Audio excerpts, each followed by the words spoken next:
Good morning friends. आज हम जिस विषय पर चर्चा करेंगे उसका नाम है Indian criminal system in India. दोस्तों,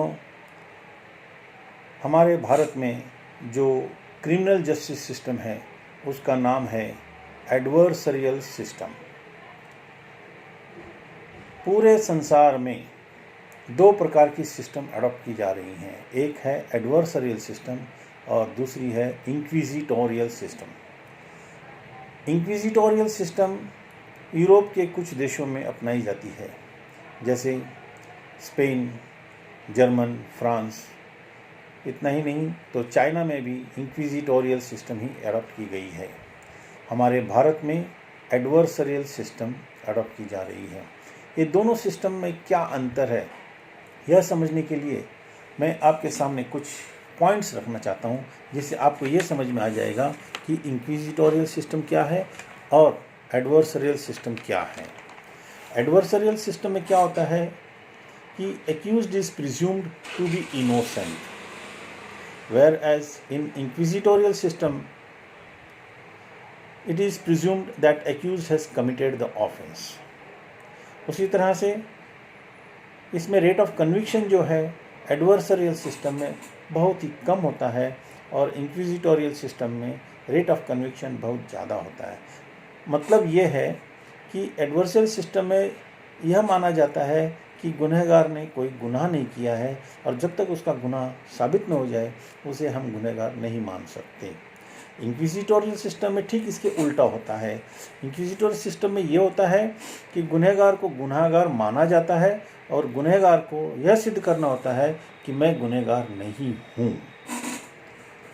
उसी तरह से एडवर्सरियल सिस्टम में जज का जो रोल होता है वह एक अंपायर की भूमिका निभाता है और इंक्विजिटोरियल सिस्टम में जज खुद एक इन्वेस्टिगेटिंग ऑफिसर बोलकर काम करता है। वह खुद होकर प्रश्न पूछता है, खुद होकर इंक्वायरी करता है। इसलिए एडवर्सरियल सिस्टम में एडवोकेट का रोल ज़्यादा महत्वपूर्ण होता है और इंक्विजिटोरियल सिस्टम में एडवोकेट का रोल नहीं के बराबर होता है।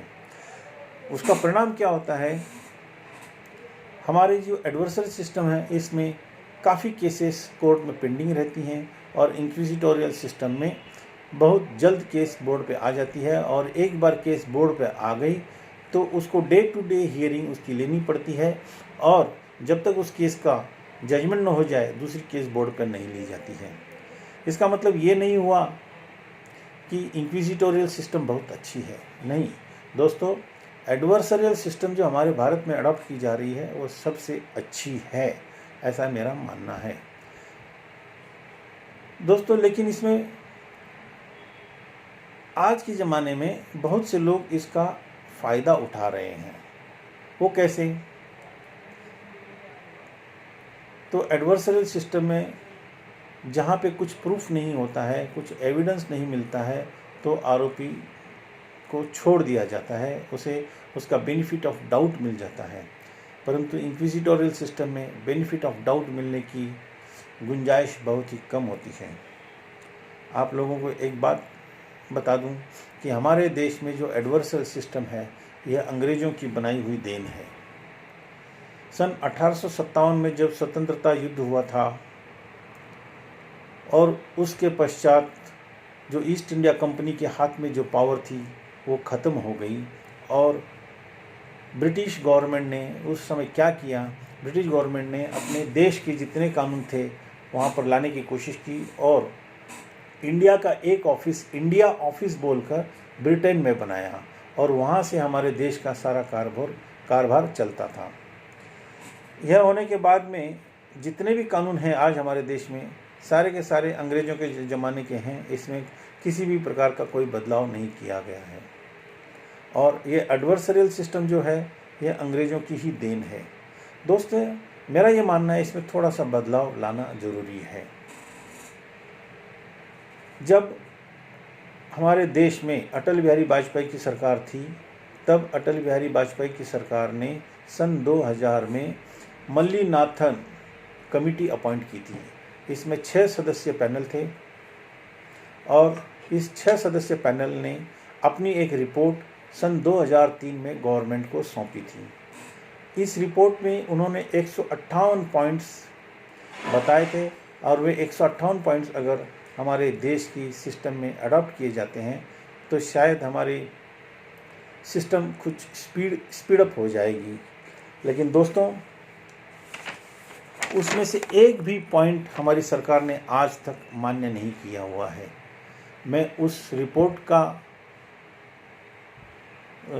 सपोर्ट कर रहा हूँ, ऐसी बात नहीं है, लेकिन मेरा ये मानना है कि उसमें के कुछ पॉइंट्स ज़रूर मानने चाहिए, जिसकी वजह से हमारे देश में क्रिमिनल जस्टिस सिस्टम में कुछ स्पीड आ जाएगी। मैं आपको कुछ एग्जाम्पल पहले देना चाहता हूँ, फिर आपके ध्यान में ये बात ज़रूर आ जाएगी। अभी हाल ही में सन 2012 में एक निर्भया कांड हमारे दिल्ली में हुआ था, आप सभी को मालूम है। 16 दिसंबर 2012 को यह निर्भया गैंग रेप हुआ था। उसके बाद में उसके जो आरोपी हैं उनको फांसी पर लटकाते लटकाते 2020 आ गया था। उसी तरह से एक पालघर, महाराष्ट्र में पालघर जो है, वहाँ पर अभी एक मॉब लिंचिंग हुई है और उसमें 3 लोगों को मार दिया गया है। उसी तरह से हैदराबाद में भी एक गैंगरेप हुआ था। एक डॉक्टर लेडीज़ थी जिसके साथ में गैंगरेप हुआ, बाद में वो मारी गई, उसको मार दिया गया और उसके बाद में फिर पुलिस वालों ने उन आरोपियों को भी गोलियां मार कर उन लोगों की हत्या कर दी गई है।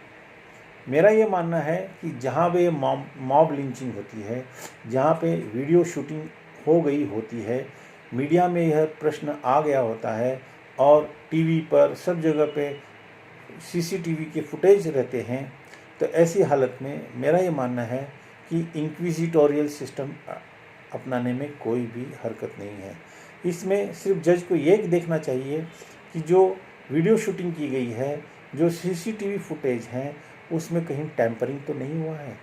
अगर टैंपरिंग हुआ है तो गलत बात होती है, और अगर नहीं है और वो सीसीटीवी फुटेज या मीडिया का जो रिपोर्ट है या मीडिया ने जो शूटिंग की हुई होती है वो अगर सही है, तो ऐसी हालत में उन आरोपियों को बख्शना नहीं चाहिए।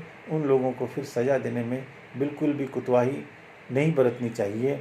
ऐसी हालत में इंक्विजिटोरियल सिस्टम सबसे बढ़िया है, क्योंकि इंक्विजिटोरियल सिस्टम में जज खुद होकर एक इन्वेस्टिगेटिंग ऑफिसर की तरह काम करता है और उसको सज़ा सुना देता है, और इसमें अपील के भी प्रावधान बहुत कम रहते हैं।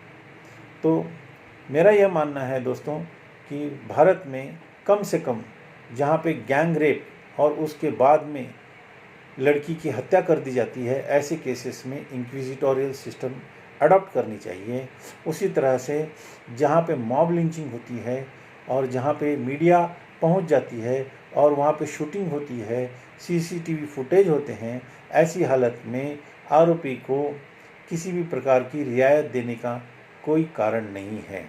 और अगर हम कम से कम इन 2 केसेस में, मतलब गैंग रेप केस और उसके पश्चात जब लड़की की हत्या कर दी जाती है और मॉब लिंचिंग, इन केसेस में अगर हम इंक्विजिटोरियल सिस्टम अपनाएंगे तो कम से कम कुछ हद तक क्यों ना हो हमारे देश में क्रिमिनल जस्टिस सिस्टम जो है थोड़ा स्पीड हो जाएगा और लोगों का इसमें विश्वास भी बढ़ जाएगा। दोस्तों, मैंने कई किताबों से और कई जगहों से यह सारी फैक्ट्स निकाली हुई हैं और ये 2 सिस्टम आपको मैंने बताई हुई हैं। एक है एडवर्सरियल सिस्टम, दूसरी है इंक्विजिटोरियल सिस्टम। दोस्तों, हम यहाँ पर पर्सनल लॉ की बात नहीं कर रहे हैं। मतलब कुछ देशों में, जैसे मुस्लिम राज्यों में मुस्लिम लॉ चलता है, उसकी हम बात नहीं कर रहे हैं, वहाँ पर तो कानून ठीक से चलता ही नहीं। पर ये जो 2 सिस्टम है, एडवर्सरियल और इंक्विजिटोरियल सिस्टम, इसमें हमारे देश में दोनों सिस्टम अडॉप्ट करनी चाहिए। जहाँ पे एडवर्सरियल सिस्टम है वहाँ पे उसको ज़रूर अपनाएं, लेकिन इंक्विजिटोरियल सिस्टम अपनाकर कुछ हद तक हम हमारे क्रिमिनल जस्टिस सिस्टम को सुधार सकते हैं। ये ऐसा मेरा मानना है। दोस्तों, आपको मेरा वीडियो ये कैसा लगा? अगर आपको अच्छा लगा तो इसे सब्सक्राइब कीजिए, अपने दोस्तों को भेजिए, उनको बताइए, और मैंने जो बोला है आपको अच्छा लगा है तो मुझे आप मेरे मोबाइल नंबर पर 9960977925 पर व्हाट्सएप करके मेरा हौसला बढ़ाइए, प्रोत्साहन दीजिए। मैं इसी तरह से छोटी छोटी बातों को आपके सामने इस वीडियो के ज़रिए रखता रहूँगा और आपको इस बारे में ज्ञान देता रहूँगा।